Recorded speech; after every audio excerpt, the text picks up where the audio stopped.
Hello বন্ধুরা, আসসালামু আলাইকুম। কেমন আছো সবাই? আশা করি ভালো আছো, আমিও ভালো আছি। আজকে আমি তোমাদের সাথে আবারও চলে আসলাম নতুন আরও একটি ভিডিও নিয়ে। তো আজকের ভিডিওতে তোমাদেরকে দেখাচ্ছি, দেখো আমাদের পুকুর থেকে কতগুলো মাছ ধরা হয়েছে, একদম টাটকা ফ্রেশ। তো দেখো কত সুন্দর লাগছে মাছগুলো। তো এখানে কই মাছ, শিং মাছ এবং বড় একটা শৈল মাছ ধরা হয়েছে। তো মাছগুলো কিন্তু ভীষণ সুন্দর। তো আমি এখন মাছগুলো কেটে নিচ্ছি। তো মাছ কাটতে আমার কাছে খুবই ভালো লাগে। যত কাঁটাওয়ালা মাছই হোক না কেন, খুব ভালোভাবে আমি মাছ কাটতে পারি, একটা শৌখিন বলতে পারেন।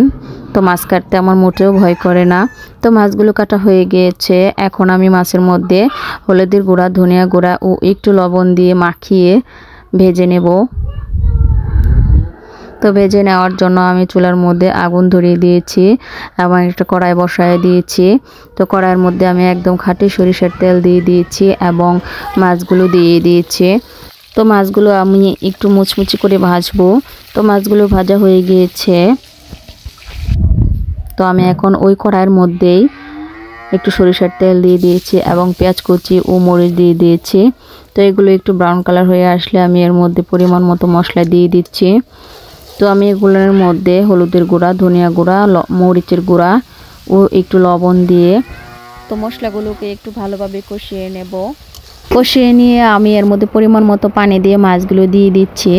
তো এগুলো আমি একদম বাটা মশলা ছাড়াই শুধু গুঁড়া মশলা দিয়ে রান্না করতেছি, একদম সিম্পলভাবে। এভাবে রান্না করে খেলেও কিন্তু অনেক ভালো লাগে। তো আমি বেশ কিছুক্ষণ জ্বালিয়ে রান্নাটা একদম শুকিয়ে ফেলেছি। তো তোমরা দেখতে পারতেছো রান্নাটা কত সুন্দর হয়েছে। তো রান্নাটা কিন্তু খেতেও খুবই ভালো লেগেছিল। আমার ভিডিওটি তোমাদের কাছে কেমন লেগেছে? যদি ভালো লেগে থাকে অবশ্যই লাইক, কমেন্ট এবং শেয়ার করতে ভুলবে না। আজকে এ পর্যন্তই। ভালো থেকো সবাই। আল্লাহ হাফেজ।